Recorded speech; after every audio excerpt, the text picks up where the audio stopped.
হর্ষের থেকে দূরে? না, হর্ষ আমার। সেটা তুমি ভাবো শ্বেতা, তুমি ভাবো যে হর্ষ দিনরাত তোমার চারপাশে থাকে, তাই ও তোমাকে ছাড়া থাকতে পারে না, তাই না? কিন্তু আসল কথাটা হলো এই যে তুমি দিনরাত ওর চারপাশে ঘুরতে থাকো। যদি তুমি জানতে চাও যে হর্ষ তোমাকে ছাড়া থাকতে পারে কিনা, তাহলে একটা কাজ করো, কাল সারা দিন তুমি হর্ষ থেকে দূরে থাকো, তারপর দেখবো যে ও তোমাকে কতটা মনে করে, কতটা মিস করে। কালকে তুমি হর্ষের সঙ্গে শুধু রাত্রিরে দেখা করবে, ঠিক আছে তো? ঠিক আছে, আপনার যদি এরকমটাই মনে হয় তাহলে আমি তাই করব। That's like a good girl. কালকে সারাদিন আমি হর্ষর থেকে দূরে থাকবো। আপনি তাড়াতাড়ি পেপারস রেডি করুন, আমি আর সময় নষ্ট করতে চাই না। কি ব্যাপার, তোমাকে একটু চিন্তিত দেখাচ্ছে? সবিতা,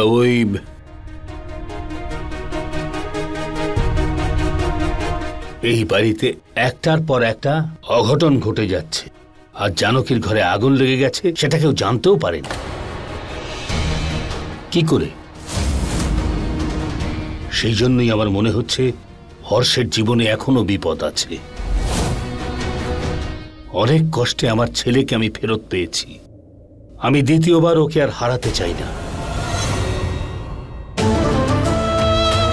সেই জন্য আমি সিদ্ধান্ত নিয়েছি, যদি আমার ওপর বা হর্ষের ওপর কোনো প্রাণঘাতী অঘটন আসে বা কোনো অঘটনে আমাদের প্রাণহানি ঘটে, তাহলে আমাদের সমস্ত অ্যাকাউন্টস ফ্রিজ হয়ে যাবে।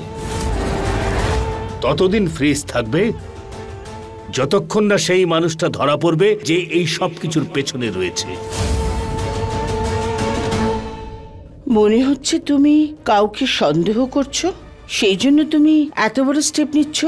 কিন্তু যদি বলো জানকীর ঘরে আগুন লাগার কথাটা, আমার মনে হয় না এটা কারোর ষড়যন্ত্র, এটা একটা দুর্ঘটনাই। আজ যেটা অঘটন মনে হচ্ছে, কাল হয়তো দেখা যাবে সেটা কারো চক্রান্ত। এসবের পেছনে কে আছে, কেন আছে, তাতে আমার কিচ্ছু আসে যায় না। আমি শুধু এটাই জানি যে হর্ষের জীবনের আশঙ্কা রয়েছে। হতে পারে সেটা এই প্রপার্টির জন্য বা ওর টাকার জন্য, আর হয়তো এই কারণেই ওর পর পর দুবার অ্যাক্সিডেন্ট হয়েছে। এনিওয়ে, আমি লয়ারের সঙ্গে কথা বলেছি, কয়েক সপ্তাহের মধ্যেই নতুন পেপারস রেডি হয়ে যাবে।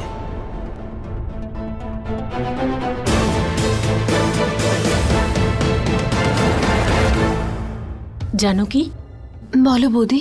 কালকে সারাদিন তুমি হর্ষের সঙ্গে থাকবে। কেন বৌদি?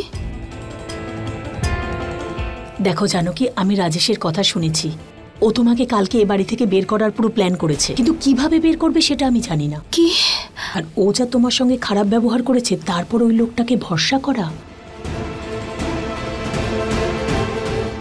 তুমি বুঝতে পারছো তো আমি কি বলছি? তোমার হর্ষের সঙ্গে থাকাটা খুব দরকারি। কিন্তু বৌদি, এটা কি করে সম্ভব তুমিই বলো। ওই শ্বেতা 24টা ঘন্টা হর্ষের সঙ্গে থাকে, একটা মুহূর্ত ওকে চোখের আড়াল করে না। আই নো, কিন্তু তুমি ভুলে যাচ্ছ কেন যে তুমি হর্ষের স্ত্রী, ও নয়। বৌদি, আমি এটা ভুলিনি, কিন্তু আমরা সবাই জানি যে ও একটা মিথ্যে প্রমাণ দিয়ে এই বাড়িতে রয়েছে। ওকে তো বের তো করে দিতে পারবো না, কারণ হর্ষ মনে করে যে ও সত্যিকারের ওকে ভালোবাসে। আর হর্ষকে তো এটা বলতে পারবো না, কারণ হর্ষের হেলথে অসুবিধা করবে। তাহলে কি করব? জানো কি, তুমি আর হর্ষ একে অপরের জন্য তৈরি হয়েছো, আর এখন যা করতে হবে তোমাকেই করতে হবে। তোমাদের দুজনের একটা অদ্ভুত ভালোবাসা আছে, তুমি একমাত্র যে ওর সঙ্গে থাকতে পারো, ওর সমস্ত বিপদ থেকে ওকে বাঁচাতে পারো। সেই জন্য তোমার আর হর্ষের জন্য অ্যালার্ট থাকাটা খুব দরকারি। তুমি ঘুমিয়ে পড়ো, অনেক রাত হয়ে গেছে।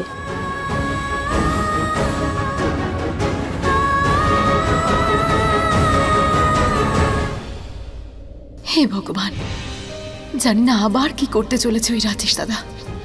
হর্ষের তো পুরনো কোনো কথা খেয়াল নেই, কিন্তু আমার তো সব মনে আছে, তাই আমাকে আগের থেকে অনেক বেশি সতর্ক থাকতে হবে।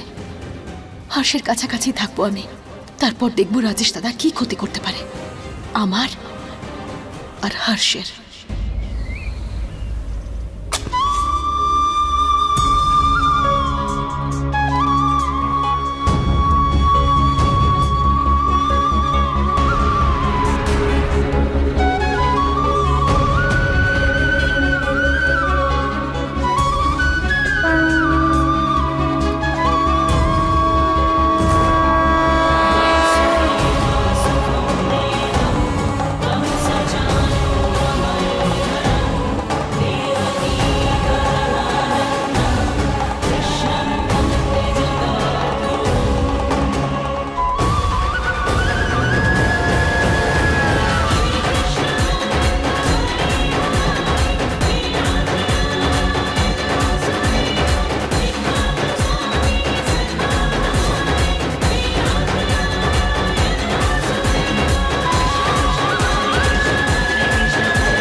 হ্যাঁ আসুন জানকী।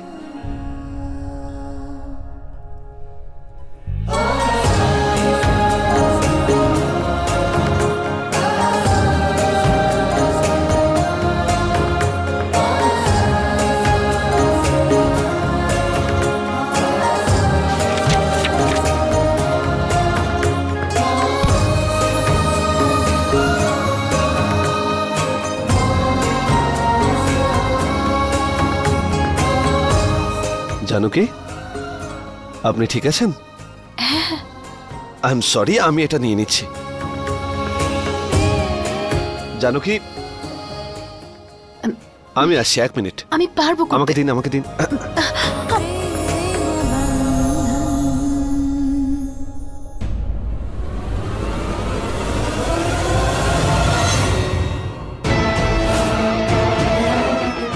আজকে রাতে জানকীকে এমন শিক্ষা দেব যে ও জীবনে ভুলতে পারবে না।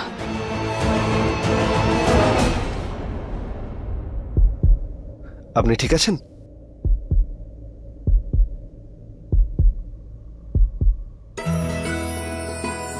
জানকী, আমার মনে হয় হর্ষ তোমাকে পছন্দ করছে। আজকাল লুকিয়ে লুকিয়ে তোমাকেই দেখে। রোহিত, আমি বাড়ি থেকে বেরিয়ে গেছি, 15 মিনিটে আসছি। হ্যাঁ বৌদি। Rohit, I will call you back. Okay. কোথায় যাচ্ছ তুমি? বৌদি, আমার একটা ইম্পর্টেন্ট মিটিং আছে, ওখানেই যাচ্ছি। আরে মা বাবা অলরেডি শেখরকে নিয়ে তো ওদিকে চলে গেছে, তাই না? এখন তুমি গিয়ে আরে কি বৌদি, করবে? আমার অন্য মিটিং আছে। কোনো ব্যাপার না, আজকে যদি না যাও তো আরে তুমি বৌদি- একটা কাজ করো, তুমি আজকে এখানেই থেকে যাও আর তুমি আগে কিছু খেয়ে নাও। জানো কি, হর্ষের জন্য কিছু খাবার বানিয়ে দাও। যাও যাও যাও যাও যাও যাও যাও।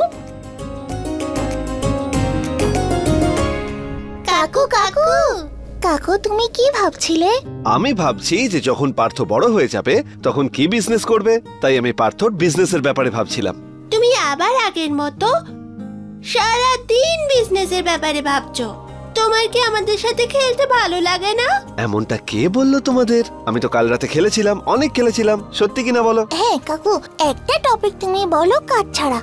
আর যদি বলে দিই তবে? আগে বলো না। পুতুল, তাই না? বলে দিলাম তো। ইয়েস ইয়েস, এটা আমাকে তোমাদের মা বলেছে যে যখন আমি হসপিটালে ছিলাম তখন পার্থ আর পিহু আমার জন্য একটা পুতুল এনেছিল, খুব মিষ্টি পুতুল, ভালো পুতুল। আর তারপর জানো কি হয়েছে? এখন আমার ওই পুতুলের ব্যাপারে কিছু মনেই নেই। কিন্তু আমি একটা কথা জানি, যদি পার্থ আর পিহু আমার জন্য পুতুল নিয়ে আসে তাহলে সেটা ওয়ার্ল্ডের বেস্ট পুতুল হবে। কিন্তু একটা কথা বলবো, ওই পুতুলটাকে আমি হারিয়ে ফেলেছি। যদি তোমরা ওই পুতুলটাকে পাও না তাহলে আমার কাছে নিয়ে এসো। ওকে কাকু। আর এবার যদি ওই পুতুল আমার কাছে আসে তাহলে আমি যত্ন করে আমার কাছে রেখে দেবো, যেমনটা আমি তোমাদেরকে রাখি। ঠিক আছে? ঠিক আছে?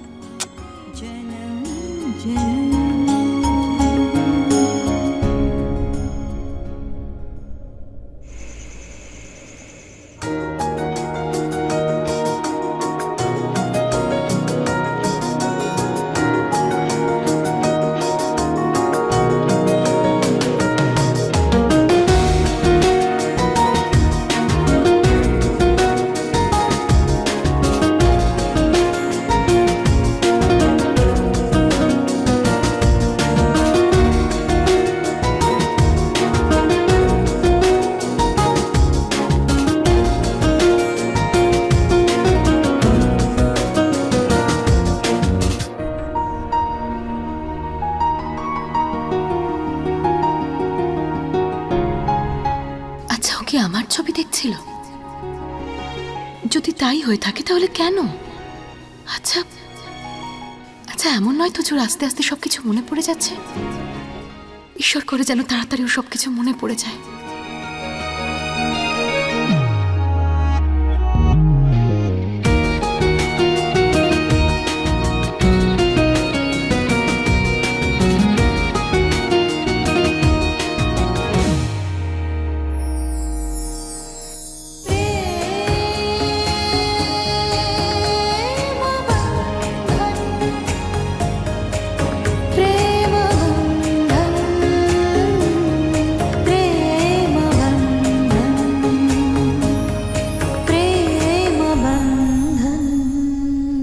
সম্পূর্ণ বিশ্বাস করি হর্ষ,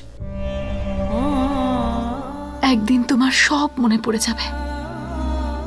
আমি তোমার পুতুল। ঠিক মনে পড়বে দেখো তোমার, এটা আমার বিশ্বাস।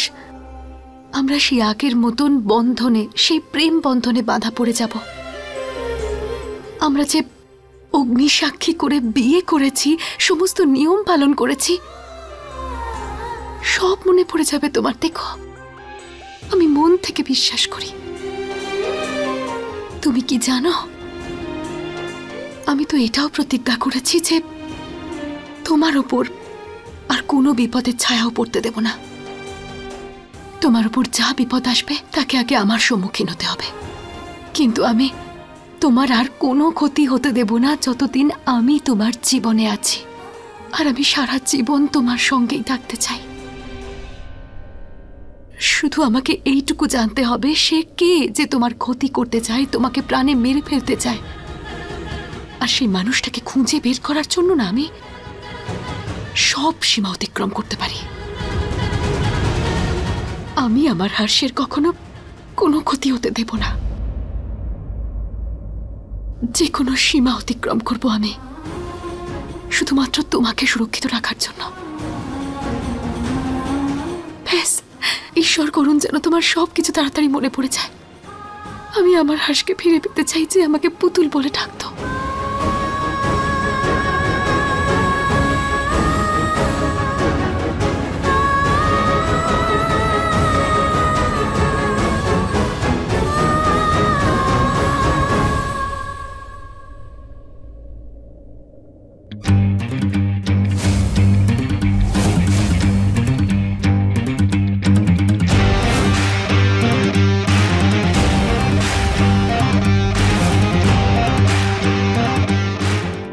আজকের রাতের জন্য আমি কবে থেকে অপেক্ষা করেছিলাম হর্ষ বেবি।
ওষুধগুলো খেতে ভুলবেন না, আর ওষুধ খেয়ে যদি তেতো লাগে মধু খেয়ে নেবেন। জানো কি করে আমার পছন্দ অপছন্দের ব্যাপারে জানলো? স্ট্রেঞ্জ। কে বলেছে ওকে? একদিন ওকেই জিজ্ঞেস করব।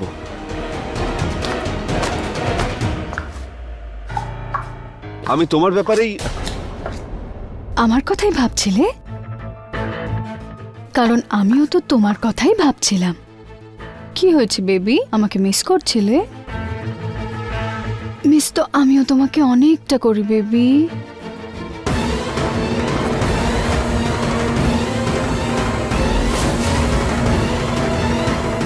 Look at me.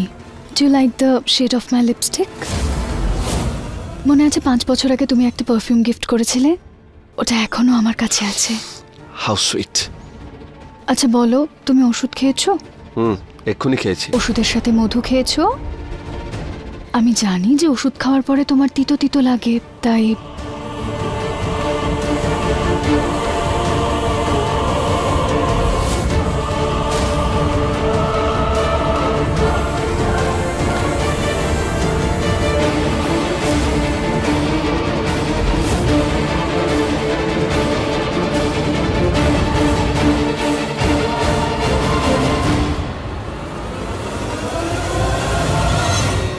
জানো কি কি কি হয়েছে? তুমি কাঁদছো? না না মা, আসলে চোখে কিছু ঢুকে গেছিল, সেই জন্য।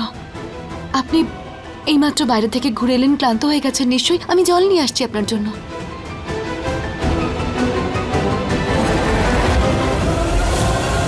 স্যার, আপনি ডেকেছিলেন? হ্যাঁ উকিল বাবু, এই সব বিজনেস পেপারস কালকের মধ্যে তৈরি করে ফেলুন। আমি কালকেই আমার সবকিছু হর্ষের নামে করে দিতে চাই। সেই জন্য সমস্ত পেপারস চেক করে আমার কাছে পাঠিয়ে দিন, আমি হর্ষের সাইন করিয়ে নেব। আসুন। ইয়েস। কালকে এত তাড়াতাড়ি সবকিছু? যবে থেকে হর্ষ ঠিক হয়ে গেছে না, তবে থেকে আমাদের সমস্ত খেলা নষ্ট হয়ে যাচ্ছে। কিন্তু যাই হয়ে যাক না কেন, যে প্রপার্টি আমার নিজের ছেলের, তা আমি ওই সৎ ছেলে হর্ষর হাতে যেতে দেব না, কখনো না।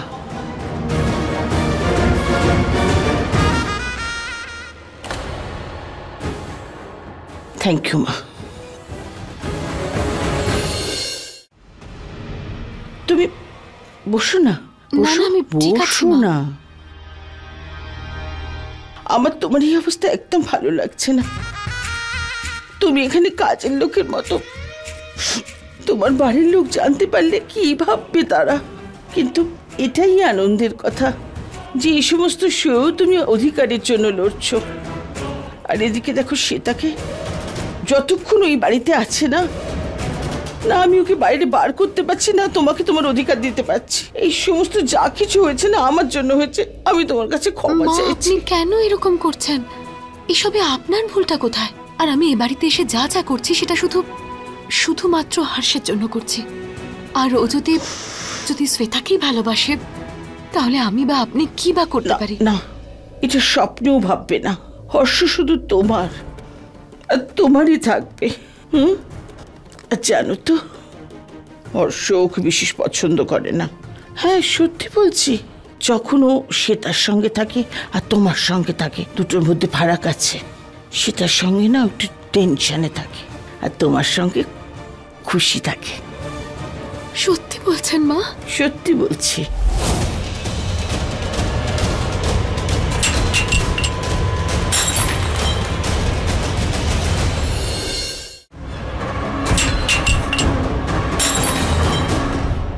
হর্ষের রুম থেকে এরকম আওয়াজ এলো কেন? মা, আমি একবার গিয়ে দেখে আসি কি হচ্ছে ওখানে।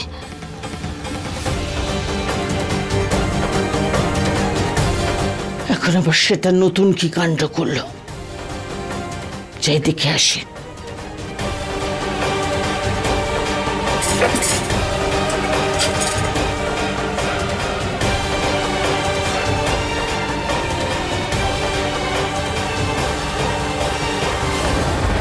বেবি কি করছো?